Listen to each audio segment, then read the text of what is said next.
stationary and spin one at high speed until the point of contact gets so hot from friction that it melts. At that point they shut off the lathe almost instantly and allow the part to cool. Now, being I have a ordinary metalworking lathe here, I can't shut off the lathe instantly, but I can shut it off relatively quickly, and hopefully that doesn't affect the weld between the two. Now, the 13-inch lathe probably isn't the best setup, the most rigid setup for something like this.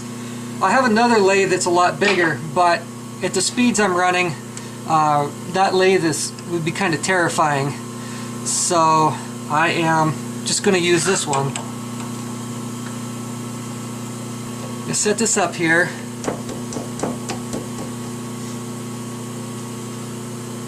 And I'm going to take this up to 2,000 RPM.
Okay, well, that welded.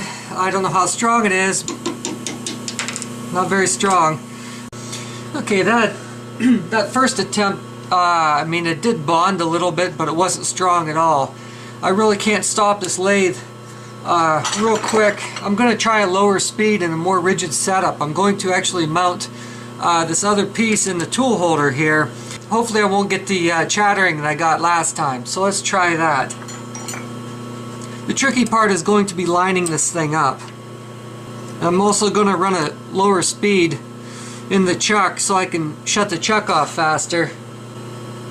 Okay, I've indicated in that part now, and so now I just need to line it up with the part in the chuck. That's going to be the tricky part, one of the tricky parts, I think. I don't have to get it perfect, but looks pretty good right there. That'll work. Now I'm going to turn the speed down to about 1,000 RPM. I had it 2,000 RPM before. Okay, let's give it a shot again.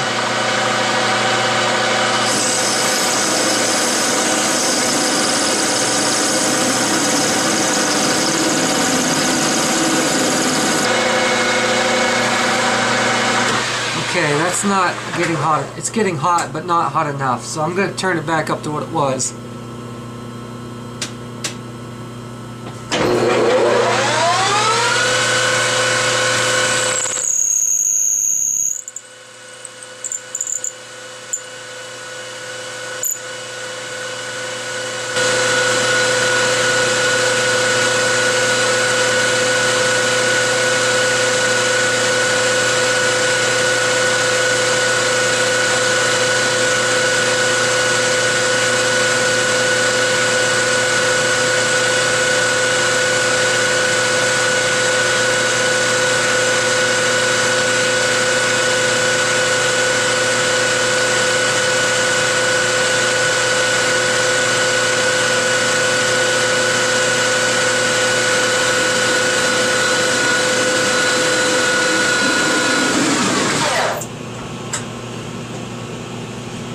I was able to put more pressure on it this way than using the drill chuck. It's more stable.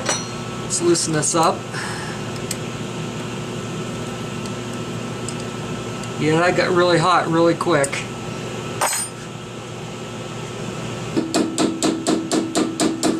I mean, it's not moving. Now it finally came off. Let's try that again. You can see where it actually melted and pushed into the interior. The one thing I didn't do is after I welded it, I didn't put more pressure after it was stopped to help fuse it together. So I'm going to give this another try. Just going to trim this up and turn it around.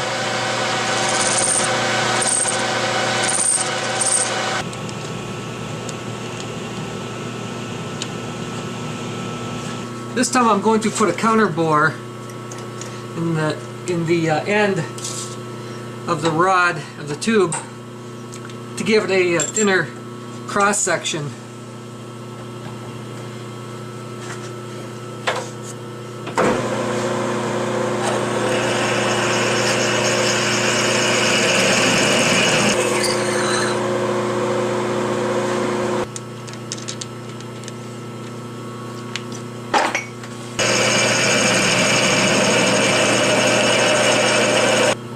Lost my Allen wrench. There it is.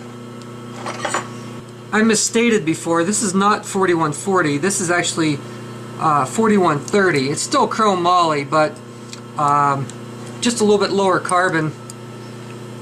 4130 means it's 0.3% carbon instead of 0.4% like with 4140. But it's still a high carbon alloy. But it's just easier to weld, and that's good when it comes to building airframes. They use this, or at least they used to use it quite a bit for building fuselages and stuff like that. I'm going to line that up by eye again. Now I can't account for backlash on here. It might move a little bit, but that'll work right there, I think. Okay, let's try this again at 2,000 RPM like I'd originally tried.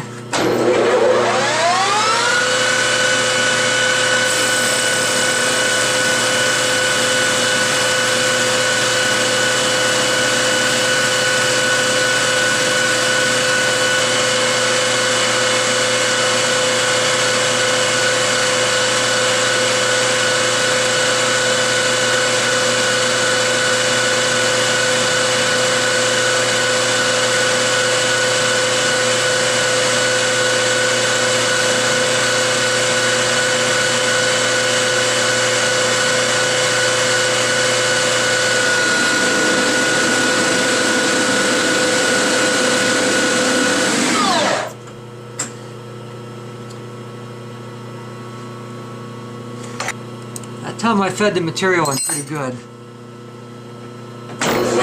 It's still off, but considering the setup, I think it's pretty good.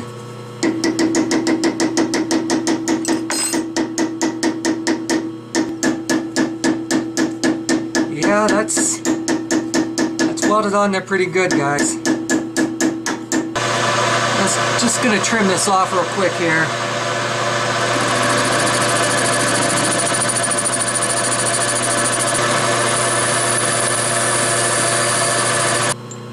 Still pretty hot. It's not bad back here because the heat sink back into the chuck. But there it is. That is friction welded. There's no voids or anything in it. That's kind of cool. Now I'm going to take a 1/2 inch carbide end mill and do a cutaway view of the inside of this weld.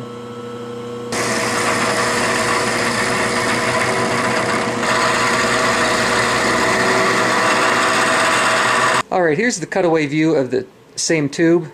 I cut away half the diameter to give you a clear view of the weld on the inside. You can see where the material rolled and displaced on the inside just like it did the outside. So, and that's what it looks like. And of course you can see where I pocketed it with the 3/8 drill and then the original bore of 1/4 inch. It seems like a pretty substantial weld.